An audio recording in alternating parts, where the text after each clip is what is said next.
So hello LinkedIn family and friends. So this is the continuation session of fundamental JavaScript concepts. So in this today's session, we are going to see the overview of callback functions and timer functions. This is just a theoretical overview of callback functions and timer functions, how it works behind the scenes, right? We have to understand that particular thing before going to the examples, what I will show in the practical session. So this is just an overview of the callback functions and timer functions, why it's needed in the first place, and why it's required, how it functions, and I will give you the real-time examples of the callback functions and timer functions. So yeah, let's get started for this session. So yeah, in the next upcoming sessions, I'm going to give you the practicality of all the concepts. So I missed that part, so I will give you that, all those things. So stay tuned for that. So yeah, coming to overview of callback functions and timer functions. So first I will take the callback functions.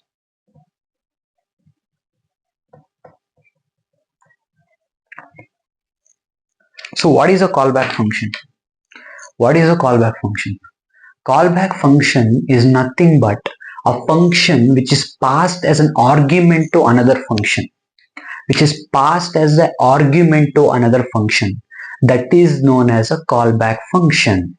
That is known as a callback function. For example, so this is a simple example. So if I have a function here, some sample function. So here you have one callback function.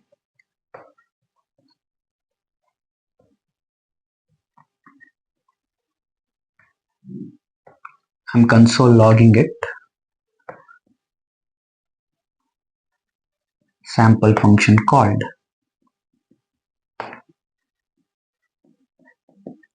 After this is a callback function.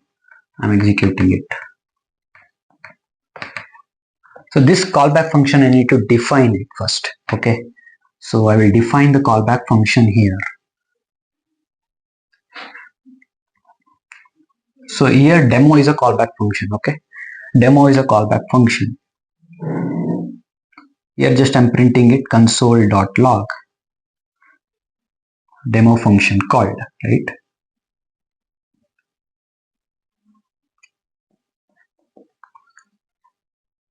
So then I'm going to call this sample function. Okay. Next line I'm going to call this sample function. So just observe here sample.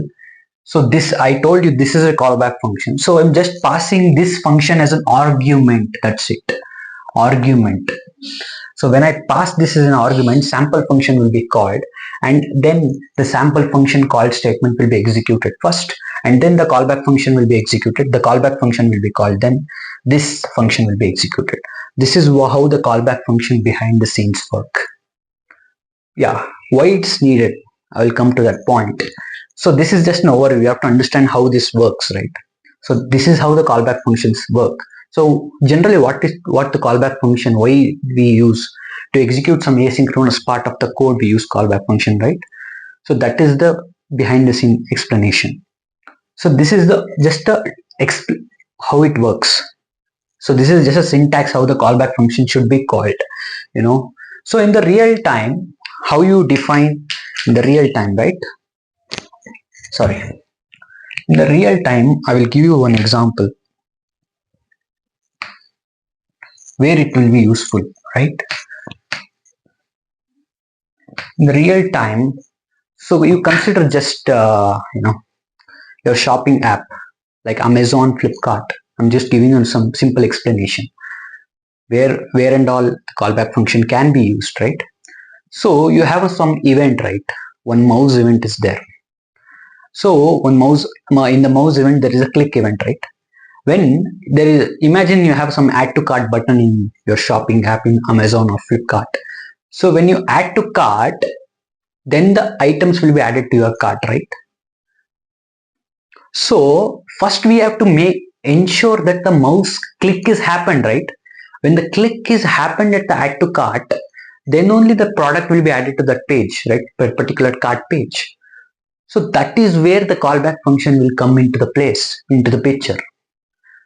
So whenever you clicking that add to cart button in the web page, so then the product will be added to the cart page, right? So clicking the mouse button will have to be ensured. First the button should be clicked, then the confirmation after the button is clicked, then only that cart product should be added to the cart page.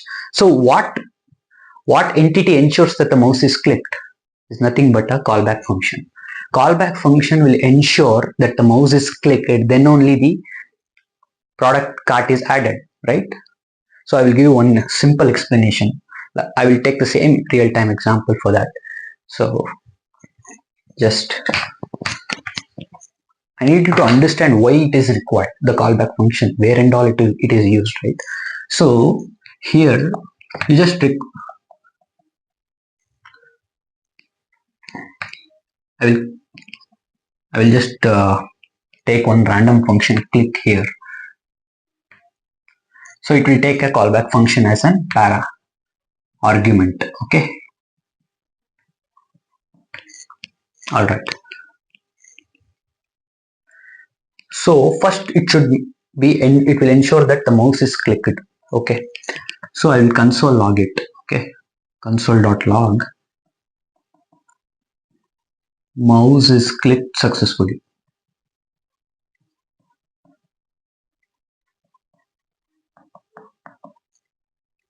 All right. So then only the callback function should be executed. Callback function should be executed. So this pretty much, I'm giving you just a simple explanation. That's it. Don't consider this is a real time. I'm giving you the practicality of the what I told the real time is. All right. So I need to define one callback function now. So what I will define?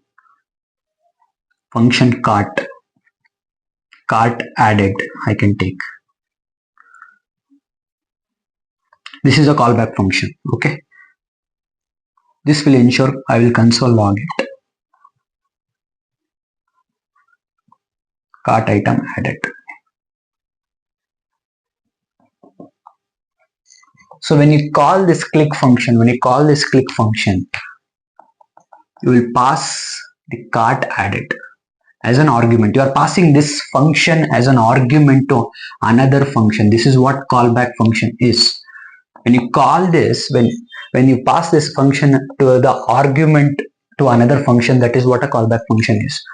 So when you pass this, what happens is the callback function goes here and it will ensure first the mouse is clicked successfully, then only the callback function will be executed. So I told you in the real-time example, right? In the cart, whenever the user clicks the cart button, then only the cart product will be added to the cart page. So this will what callback function is making, ensuring what? So this is clicked successfully, then only the cart will be added. When the callback function will be called, it will print that cart item added. In the console you will get first mouse is clicked successfully and then cart item added. This is how the flow works in the real time, right? So you have to understand. So what happens is whenever the mouse is clicked, then only the cart items is added. What entity it is making sure? What entity it is making sure is a callback function is making sure that the task is completed first, then only it will be called. Then only it will be called. The callback function will be called. Okay. So one more doubt you have, right? So when I call the function, when I pass it as an argument to the another function, when I pass this callback function as an argument, so you must be wondering why. You must be wondering why I did not do this, right? Why I did not call the function directly. I just passed a reference. Why? Just think for a second, Just think for a second why I did that. Why I did that. The reason is, just think for a second. The reason is, if I pass this whole function as an argument to this, what happens in the flow is, when this click function is called, this callback function will be immediately executed. It will see this round braces, it will execute those callback function immediately before the statement. It will be executed. Okay. So what result you want? Once the mouse is clicked, then only you want that cart product to be added to the cart page, right? So when you pass like this, whenever you pass the callback function like this, it will be immediately executed. Immediately this callback function will be executed. The output you will get like cart item added, then the mouse is clicked successfully. Like that it will happen. But you don't want that result, right? Callback functions, what is that? Is that action is to be, its responsibility is to ensure the task is done first, then only that will be executed. Once the asynchronous code is executed, then only that callback function will be called. That is its responsibility. Callback function's responsibility is that. So that is why what happens is, if you don't pass the reference, if you are directly passing this will be executed immediately. That is why you are passing just a reference of that. Many students will get confused here. Okay. Many people don't have the clarity, why this, why the function, why the references should be passed. You have to be very careful, and you have to know this fact that you have to just pass the reference, not the function, the whole function. Okay. So this is how the overview of the callback function is. So this is pretty much, you got the real-time example with the callback functions. So don't confuse with the callback functions and all those things. It's just an entity to make sure once the task is done, then it will be executed. So it is used in asynchronous code generation and all those things.